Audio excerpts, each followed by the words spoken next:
नमस्कार मित्रों, मेरा नाम है मृणाल पटेल और आज हम देखेंगे 24 दिसंबर थर्सडे के इंडियन एक्सप्रेस में मुझे काम की चीज़ें क्या लगी। सबसे पहले तो आज दो खुशी के समाचार। पहला खुशी का समाचार ये है कि आप में से जिन लोगों ने कंप्यूटर की कोई डिग्री की है, बी टेक, एमसीए, उन सब के लिए स्टेट बैंक ऑफ इंडिया में असिस्टेंट मैनेजर की ये कंप्यूटर सिस्टम वगैरह की 183 असिस्टेंट मैनेजर्स की भर्ती है। दूसरा, आईडीबीआई बैंक में भी इस तरह से कुछ और भर्तियां हैं कंप्यूटर इंजीनियर्स के लिए। उन सब के रिक्रूटमेंट्स लिंक मैंने डिस्क्रिप्शन बॉक्स में और नीचे कमेंट बॉक्स में डाले हैं। हाँ, तो पहला खुशी का समाचार ये था कि ये बहुत सारी कंप्यूटर इंजीनियर्स के लिए जॉब्स निकली हैं। दूसरे खुशी के समाचार की आज पेज 1 पर एग्ज़ाम के लिए कुछ भी काम का नहीं है। वही किसान, कोरोना, जम्मू कश्मीर के चुनाव के मसले जारी है। पेज 2 पे चले अनुसंधान में कुछ नहीं। पेज 3 स्टेट स्पेसिफिक न्यूज़ में भी कुछ नहीं। पेज 4 स्टेट स्पेसिफिक न्यूज़ में गुजरात के कुछ ई गवर्नेंस एथिक्स के मुद्दे जो हम छाप सकते हैं यूपीएससी मेंस में। पहला, आप जानते हैं किसी भी सरकारी विभाग में बहुत सारी सरकारी जीप, कार, गाड़ियाँ होती हैं। कई बार पाया जाता है कि उसके सरकारी ड्राइवर जीप में से पेट्रोल डीजल चुरा लेते हैं। कई बार पाया जाता है कि सरकारी अफसर सरकारी गाड़ियों का मिसयूज़ करते हैं, अपनी बीवी को मायके जाना है या बच्चों को स्कूल छोड़ना है वगैरह। तो ऐसा बहुत सारा जो फ्यूल का पिलफ्रेज यानी बर्बादी या चोरी होती है, उसको हम कैसे रोकें। इसके लिए गुजरात के राजकोट म्यूनिसिपल कॉरपोरेशन और उसके म्यूनिसिपल कमिश्नर, मतलब जो आईएएस ऑफिसर होता है, उन्होंने एक नया फ्यूल मॉनिटरिंग सिस्टम इंस्टॉल करवाया। मतलब टंकी में कितना पेट्रोल डीजल है, माइलेज कितना है, वो सब डिटेक्ट करे। साथ में उसको जीपीएस डिवाइस के साथ ट्रैक किया जाए और साथ में ये राजकोट सिटी के अंदर क्राइम सिक्योरिटी के लिए सीसीटीवी कैमरा नेटवर्क भी है। तो इन सबको आपस में इंटीग्रेट किया तो खुद पता चल जाएगा कौन सी सरकारी गाड़ी कहाँ जा रही है, कितना पेट्रोल डीजल भरवाया था, उस हिसाब से माइलेज आया कि नहीं। So they can reduce this type of fuel pilferage. हाँ, तो ई गवर्नेंस पेपर 2 में मॉडल एप्लीकेशन हो गया और एथिक्स पेपर 4 में भी कुछ केस स्टडी में इधर उधर लिखना हो तो भी आप यूज़ कर सकते। इवन फॉर द इंटरव्यू, कुछ बार इंटरव्यू में पूछा जाता है कि आपने तो कंप्यूटर इंजीनियरिंग किया है तो आप क्यों यूपीएससी में आना चाहते हैं वगैरह, और लोग कि नहीं, मैं कंप्यूटर डिग्री मेरी बहुत काम की और मैं उससे पीडीएस राशन में जो लीकेज होता है उसको मैं सॉल्व कर सकता हूँ। वो इतना घिसा पीटा मुद्दा हो गया है। इतने साल में मैंने जितने मॉक इंटरव्यू लिए, हर आदमी यही बोलता है भाई कुछ नया सोच के आओ अब, कि कंप्यूटर की डिग्री से ऐसा भी सब कर सकते हैं। ऐसे ही दूसरे स्टेट स्पेसिफिक समाचार, ई गवर्नेंस मॉडल एप्लीकेशन। आप जानते हैं एक मनरेगा योजना, Mahatma Gandhi national rural employment guarantee act की योजना, जिसमें गांव वालों को 100 दिन के लिए सरकार की तरफ ही रोज़गार मिलेगा कि आप ये तालाब खोदना है, कुछ कच्चा रोड बनाना है, आंगनवाड़ी केंद्र बनाना है। उनकी जो सैलरी होती है वो डायरेक्ट बेनिफिट ट्रांसफ़र, यानी केंद्र सरकार के बैंक अकाउंट से राज्य सरकार और राज्य सरकार के बैंक अकाउंट से सीधा लाभार्थी के बैंक अकाउंट तक सीधा पहुंच जाए, बीच में कोई इंटरमीडियरी ना हो, ताकि करप्शन को रोका जा सके। हालांकि ये पाया गया कि ये गुजरात के अंदर जो ये सब काम करने के लिए भी डेटा एंट्री ऑपरेटर रखे जाते हैं, क्योंकि जो मनरेगा का मजदूर है उसका भी एंट्री करनी पड़ेगी कुछ कंप्यूटर में कि इतने दिन काम किया था, ये उसका नंबर है, ये उसका बैंक अकाउंट नंबर है, पैसा ट्रांसफ़र करो। उसमें कुछ छेड़छाड़ करके ये सब ऐसे डेटा एंट्री ऑपरेटर ने 1 करोड़ रुपए का नरेगा फंड का गबन किया है, फ्रॉड किया है। इससे पहले भी कुछ दिन पहले याद करो, सरदार पटेल का स्टैचू ऑफ यूनिटी, वहाँ पर जो विजिटर्स आते हैं, टिकट खरीदते हैं, उसका पैसा भी जो बैंक में जमा करना होता है, उधर भी इस टाइप के जो कॉन्ट्रैक्चुअल वर्कर थे उन्होंने पैसों का गबन किया था। So what is the way forward, ethics का प्रश्न। तो वही बात कि सिर्फ कंप्यूटर और डायरेक्ट बेनिफिट ट्रांसफ़र कर दोगे, लेकिन जब तक व्यक्ति का चरित्र सही नहीं होगा तो ये सब काम नहीं आता। So effective supervision is necessary. जो गलत करें उनको ऐसा स्ट्रिक्ट पनिशमेंट दिया जाए कि दूसरों की हिम्मत ना हो। और एक तीसरा भी लॉन्ग टर्म कारण ये है कि जब किसी व्यक्ति को सैलरी बहुत कम मिलती हो, उसको जॉब सिक्योरिटी ना हो, तो फिर उसको ऐसे सब ख्याल आते हैं कि मैं कैसा जल्दी जल्दी पैसा बना लूँ। खासकर आप पाएंगे ये particularly in the state of Gujarat बहुत सारे कॉन्ट्रैक्चुअल आउटसोर्स वर्कर काम करते हैं। सरकारी कामों में समझो 2,500, 4,000, 7,000, 15,000 की फिक्स सैलरी में काम करवाया जाता है, और वो भी 11 मंथ्स के कॉन्ट्रैक्ट के लिए, परमानेंट जॉब कोई होती नहीं।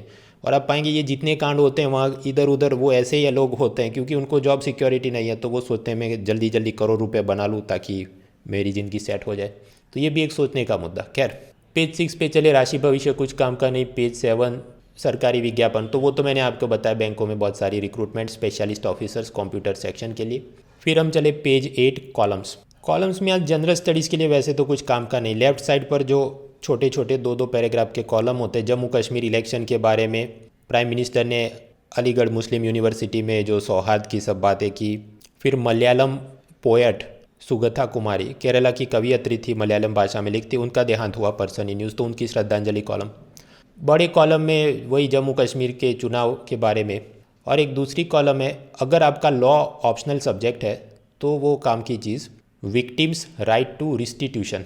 कोई भी क्राइम हो जाए उसके बाद विक्टिम को, जो अपराधी है, उसने कुछ रिलीफ में पैसा देना पड़े कि ये मारपीट हुई थी और मुझे इतना हॉस्पिटल का खर्चा है XYZ थिंग, उसके लिए क्रिमिनल प्रोसीजर कोड में सेक्शन 357 में सब प्रावधान है। लेकिन पाया गया कि बहुत सारी जगह पर असल में उसको लागू नहीं किया जाता था। तो दिल्ली हाई कोर्ट ने कुछ एक जजमेंट शायद पिछले महीने नवंबर में दिया था, करण वर्सेस दिल्ली दिस NCT ऑफ दिल्ली जजमेंट में ये कहा गया कि एक विक्टिम इम्पैक्ट रिपोर्ट यानी VIR और एक विक्टिम इम्पैक्ट स्टेटमेंट VIS, ये सब का यूज़ करके विक्टिम ने कोर्ट को बताएगा कि मुझे इतना सारा नुकसान हुआ फिजिकल मेंटल, और उस हिसाब से कोर्ट तय करेगा कि ये जो आरोपी है उसने कितना मुआवजा देना चाहिए। लेकिन ये जो पूरे उसके जजमेंट और वर्डिंग और ये सब चीज़ें अपने ट्रेडिशनल जनरल स्टडीज़ में तो बहुत कम काम की चीज़ है। Law as an optional subject हो तो फिर आपने इसको आराम से पढ़ के समझना चाहिए। ऑन पेज 8 फिर हम चले पेज 9, उस पे 3 कॉलम। पहली कॉलम वही किसानों वाली, लेकिन उसमें कुछ नए मुद्दे नहीं। दूसरी कॉलम है अमेरिका के बारे में कि डोनाल्ड ट्रंप के बाद अमेरिका का क्या होगा, विनय लाल। लेकिन उसमें जो चीज़ें लिखी हुई ऐसा कुछ भी नहीं जो हम पहले से नहीं जानते। वही कि इतना सारा हेल्थ केयर में वो पैसा अमेरिका वाला खर्च करते हैं तो भी उसमें इतने सारे लाखों लोग क्यों कोरोना में मर गए, और वहाँ पर रेशियल हार्मोनी नहीं हो रही, जातिवादी हिंसा हो रही है, श्वेत और अश्वेत, वाइट एंड ब्लैक पीपल के बीच सौहार्द नहीं रहा, वगैरह वगैरह। लेकिन कोई जोरदार ऐसे मुद्दे कि दिल बाग बाग हो जाए और हम परीक्षा में कहीं पर लिख सके, ऐसी कोई चीज़ नहीं। तीसरा कॉलम है इनसिक्योर वर्कर, मजदूर जो अपने को असुरक्षित महसूस करता है। क्यों असुरक्षित महसूस करता है? कि उसके पास परमानेंट जॉब नहीं है। तो इस कॉलम में रुचिका कपूर उन्होंने 2 प्रकार के जॉब्स की बात की है। एक होते हैं कंपनियों में कॉन्ट्रैक्ट वर्कर्स। कॉन्ट्रैक्ट मतलब अनुबंध।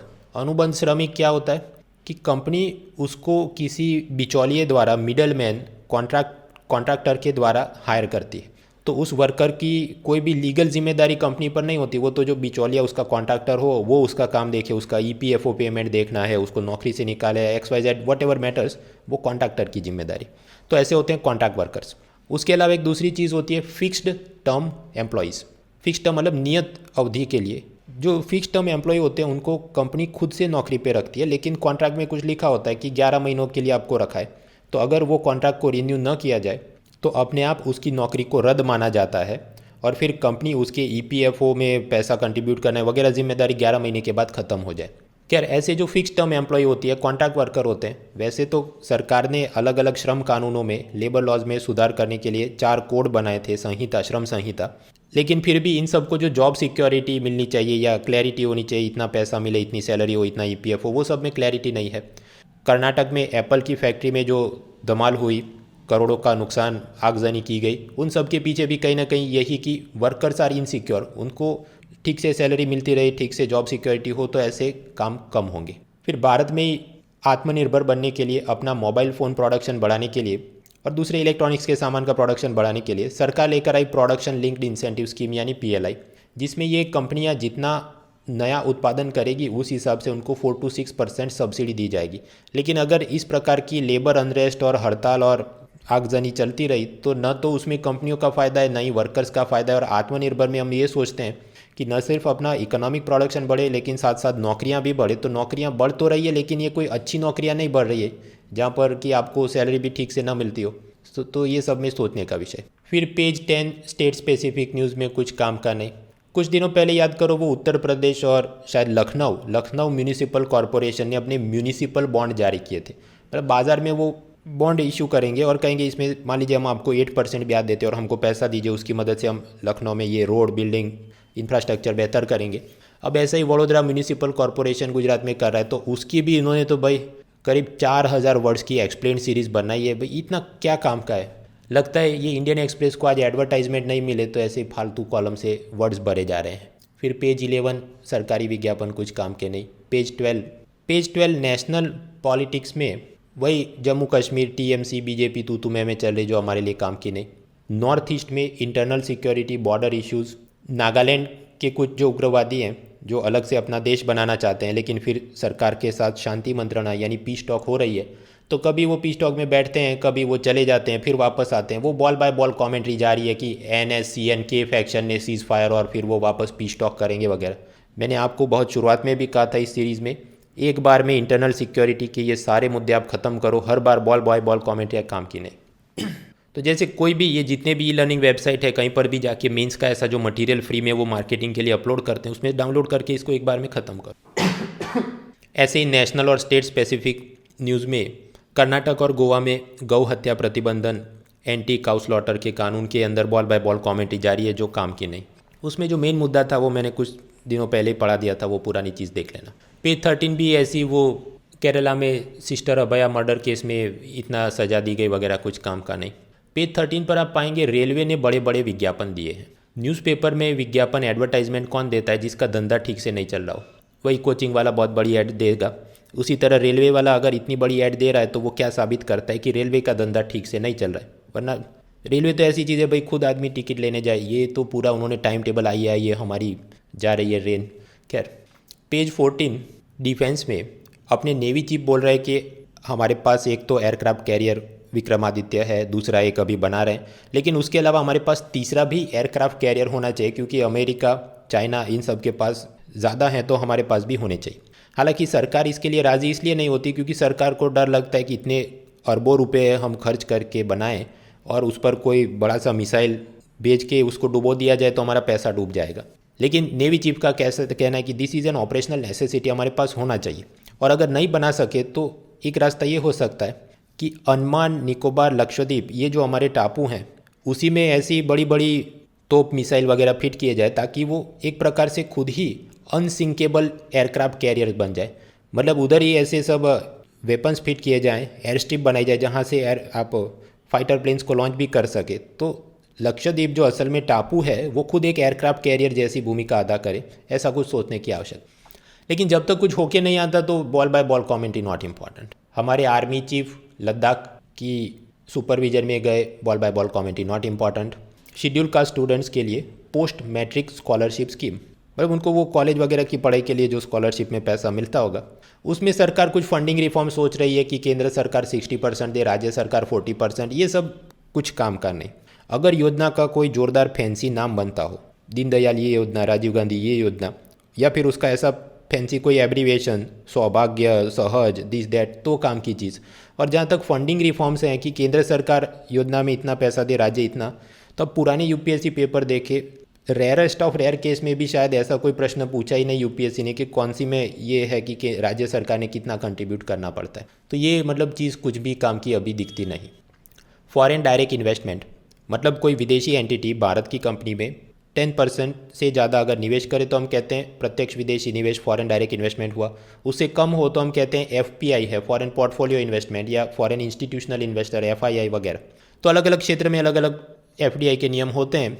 ये जो Tata sky, dish TV type का डायरेक्ट टू होम सर्विस है, उसमें FDI को बढ़ाकर 100% अलाउड, और वो ऐसे जो चैनल वगैरह होते हैं उनको 20 साल की अनुमति दी जाए, ऐसे कुछ नियम बन रहे हैं।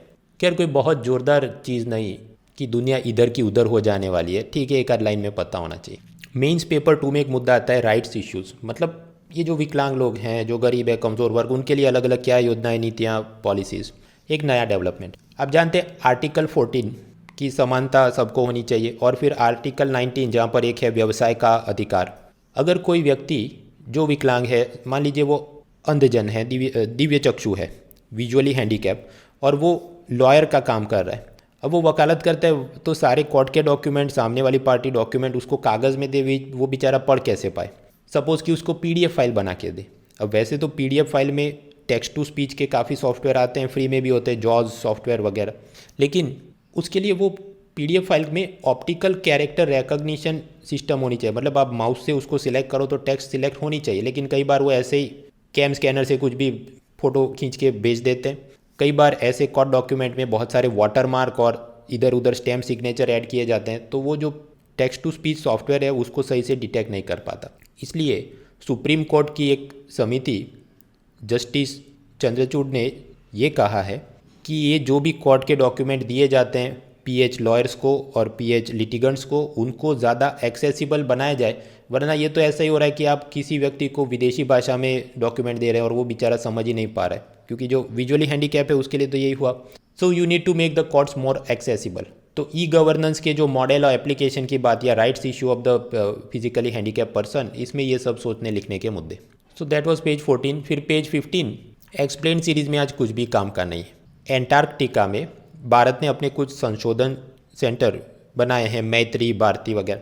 अब उधर भी तीसरा कोई चिली या दूसरे देश का होगा रिसर्च सेंटर, उसमें कुछ लोगों को कोरोना हो गया तो अपने लोगों को वापस लाना है, उसकी सब। इधर भी इसने 1000 वर्ड्स की ये एक्सप्लेन सीरीज बनाई, कुछ काम का नहीं। गूगल फेसबुक के सब मसले, एंटी कंपटीशन एंटी ट्रस्ट वाली बात, वो भी कुछ काम की नहीं, ball by ball commentary. Bharat में कंपटीशन कमीशन ऑफ इंडिया, भारतीय प्रतिस्पर्धा आयोग, जो देखता है कि किसी एक की मोनोपोली ना बन जाए, बदमाशी ना हो, उसने पाया कि गूगल अपनी डोमिनेंट पोजीशन को मिसयूज़ कर रहा है, कि कैसे वहाँ पर सर्च इंजन में वो कुछ वेबसाइट को नहीं दिखाता, वो कैसे अपनी गूगल पे उनकी जो मनी ट्रांसफ़र सिस्टम है उसको फोर्सिबली सब ऐप्स में डलवाने की कोशिश कर रहा है, और एंड्रॉयड ऑपरेटिंग सिस्टम बनाई है, लेकिन जो असल में मैन्युफैक्चरिंग कर रहा है मोबाइल का, स्मार्ट टीवी का, उसको वो सही से उसको मॉडिफाई भी नहीं करने दे रहे हैं, वगैरह वगैरह। और उसी तरह आप जानते हैं अमेरिका और यूरोपियन यूनियन में गूगल फेसबुक के सामने जितने भी मुद्दे चलते हैं, उसी की वापस एक्सप्लेन सीरीज बना के लिखिए, इसमें कुछ नया या जानने लायक नहीं है। कर्नाटक की एप्पल फैक्ट्री में वायलेंस हुआ, उसकी भी इसने आज 3000 वर्ड्स की एक्सप्लेन सीरीज़ बनाई है, कुछ काम का नहीं। फिर चौथी एक्सप्लेन सीरीज़ की कोरोना के बावजूद भी वन्य जीवों की शिकार और उसका ट्रेड चल रहा है, वगैरह वगैरह, लेकिन इसमें कुछ, वो तो कॉमन सेंस की बात है। उल्टा वन्य जीवों का शिकार पहले से बढ़ा है, क्योंकि बहुत सारे लोगों की नौकरियां चली गई, तो वो भी अब फाइनेंशियल डिस्ट्रेस में ऐसा प्राणियों का शिकार करके बेचे, उस धंधे में जा रहे हैं। ऐसे ही वाइल्ड लाइफ का नाम लिया है तो चीन में जिंग ऐसा दुनिया का सबसे बूढ़ा पांडा, जिसकी उम्र थी 38 ईयर्स, वो मर गया। मैंने पहले भी आपको 10 बार बताया था और आगे भी 10 बार बताऊंगा। भाई सोशल मीडिया में फेमस हो जाए ऐसे नाम के साथ वाला कि ये प्राणी वो अपने लिए काम का नहीं, कि दुनिया का सबसे पुराना पांडा कौन था, तो जिंग था। वो कौन बनेगा करोड़पति में पूछ सकते हैं, यूपीएससी में ट्रेंड बनता नहीं। इवन नॉन आईएएस एग्जाम में प्राणियों के बारे में पूछते हो, कैसा होता है कि ये वाले ओलंपिक या ये वाले एशियन गेम्स का मैस्कॉट के रूप में कौन है, हाथी है, भालू है, उस टाइप की चीज़ें। व्यक्ति विशेष मतलब प्राणी विशेष, ये प्राणी का ये नाम है खास, ऐसी चीज़ में दिमाग मत लगाओ। पेज 16 में बाकी तो सब इंटरनेशनल समाचार। मीन्स पेपर 2 में आप जानते हैं कंपेयरिंग कॉन्स्टिट्यूशन।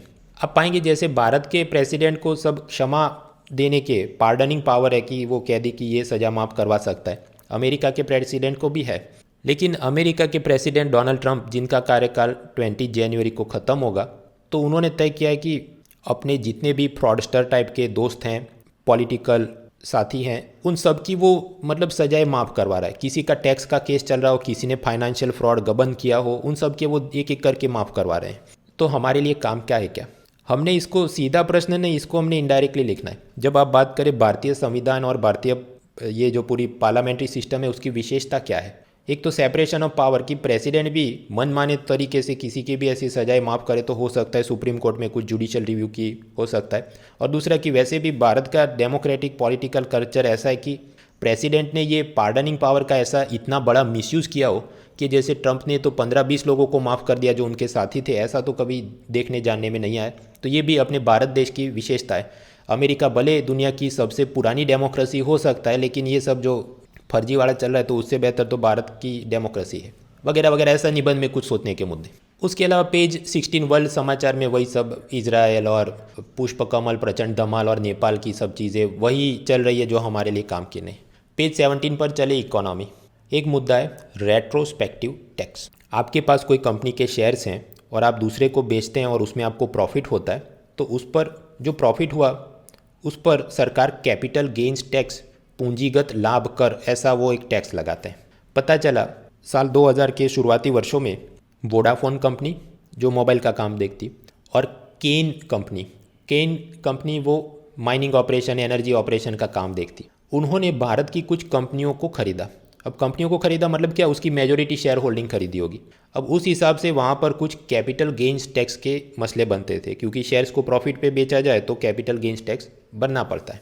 लेकिन उन्होंने इस प्रकार की सभी डील टैक्स हेवन मतलब कर स्वर्ग, ऐसे देश जहाँ पर कैपिटल गेंस टैक्स एकदम कम हो, ऐसे देश में जाके सब डीलिंग किया और भारत सरकार में कोई टैक्स जमा नहीं किया। इनकम टैक्स विभाग ने नोटिस भेजी तो इन कंपनियों का कहना था हमने तो ये सब जो परचेजिंग किए हैं वो भारत से बाहर हुए हैं, उनके जो मालिक थे ये भारतीय कंपनियों के वो भारत से बाहर थे, तो ये सब कैपिटल गेंस टैक्स हम नहीं भरेंगे। अब उस वक्त भी सुप्रीम कोर्ट में गए तो सुप्रीम कोर्ट ने कहा कि प्रेजेंट कानून में ऐसा कोई प्रावधान है ही नहीं कि ये जो बाहर आपने डील की उस पर टैक्स मांगा सके, तो मतलब ये कंपनियां सही है, इनकम टैक्स विभाग गलत है। तो फिर करीब साल 2012 में उस ज़माने की कांग्रेस सरकार ने कानून में ही सुधार किया कि इनकम टैक्स एक्ट में हम ये सुधार करते हैं कि ऐसी भारत के बाहर भी डील हुई हो तो उस पर भी हम टैक्स मांग सकते हैं। और दूसरा कि ये प्रावधान को हम रेट्रोस्पेक्टिव इफेक्ट से लागू करते हैं। रेट्रोस्पेक्टिव मतलब पिछली तारीख से।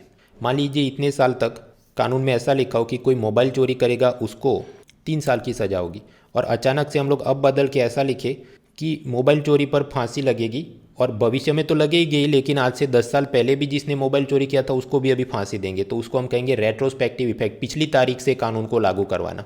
तो स्वाभाविक है ये सब कंपनियां की ये तो गलत हो रहा है, वो लोग फिर फरियाद कहाँ करें। ये सब इंग्लैंड और दूसरे विदेश से जो आई थी कंपनियां थी, तो भारत ने कुछ इंग्लैंड और दूसरे नेदरलैंड वगैरह देशों के साथ इन्वेस्टमेंट की कुछ समझौते, इन्वेस्टमेंट ट्रीटी साइन की थी, जहाँ पर यह बात थी कि ऐसे कोई बवाल हो जाए तो नेदरलैंड के हेग में बैठी परमानेंट कोर्ट ऑफ आर्बिट्रेशन, वहाँ पर उसकी समझौता या मांडवाली होगी। तो वो ये केन कंपनी नेदरलैंड में जाती है, द हेग में कोर्ट में ये पूरा केस वापस चलता है, और उनकी कोर्ट ने कहा कि भारत सरकार गलत है, इस प्रकार से रेट्रोस्पेक्टिव टैक्स आप नहीं मांग सकते। तो ये मुद्दा खत्म हो जाता है। असल में इतनी सारी एक्सप्लेन सीरीज इतने सालों से चल रहा है, आप उठा के देखो कौन से पेपर में पूछा, ये आज का नहीं, ये वोडाफोन तो करीब 2009 से या उससे भी पहले से चल रहा है। कुछ ये काम का नहीं, don't waste time in this. फिर आरबीआई गवर्नर ने मीटिंग की, कुछ काम का नहीं। फाइनेंस मिनिस्ट्री के प्री बजट कंसल्टेशन, वो तो बिल्कुल ही काम के नहीं, मैं आपको पहले भी बता चुका हूँ। हेल्थ मिनिस्ट्री ने कोविड वैक्सीन इंटेलिजेंस नेटवर्क यानी कोविन नाम की ई गवर्नेंस सिस्टम बनाई है, और उसको स्टार्टअप कंपनियों को बोला कि आप इसको और बेहतर करें टेक्नोलॉजी को, ताकि हम वैक्सीन सही से दे सकें। जीएसटी की लायबिलिटी में कुछ 1% कैश में पे करो वगैरह, टेक्निकल नियमों का कुछ काम नहीं, ऐसी चार्टर्ड अकाउंटेंट इन्फॉर्मेशन हमको नहीं पूछते। पेज 18 स्पोर्ट्स में हमने आगे भी देखा था कैसे ओलंपिक्स में, एशियाड गेम्स वगैरह में ई स्पोर्ट्स, ये पबजी वगैरह को लाने की बात या ब्रेक डांस लाने की बात, ताकि पेज व्यूज़ बढ़े, एडवर्टाइजमेंट स्पॉन्सर्स बढ़े। विश्वनाथ आनंद जो कि चेस के बड़े खिलाड़ी, उनका ये कहना है कि ये सब चिंता उनको चेस में भी दिख रही है। जैसे एक तो होता है वो टेस्ट मैच क्रिकेट में, जहाँ पर आप जब तक आउट नहीं हो खेलते रहो, ऐसी सिस्टम, और दूसरा होता है T20 जहाँ पर 20 ओवर में मैच ख़त्म। तो T20 क्यों बहुत प्रमोट हो रहा है कि ज़्यादा उसमें ऑडियंस मिलती है, एडवर्टाइजमेंट रेवेन्यू मिलता है। आनंद को ये चिंता है कि क्लासिकल चेस कि जिसमें जब तक सामने वाला का आपका चेकमेट नहीं हो जाए तब तक खेलते रहो, उसकी जगह यहाँ पर भी T20 टाइप का कि नहीं 20 मिनट का गेम हो, ऐसा सब फर्जीवाड़ा एडवर्टाइजमेंट रेवेन्यू वगैरह के लिए आ सकता है। तो ये सब सोचने के विषय, इन द सेंस कि उसके क्या फ़ायदे नुकसान। अगर आप इंटरव्यू फॉर्म के लिए आप लिख रहे हैं कि मेरा स्पोर्ट्स हॉबी है या मेरा चेस हॉबी है। So that was the newspaper for 24 December.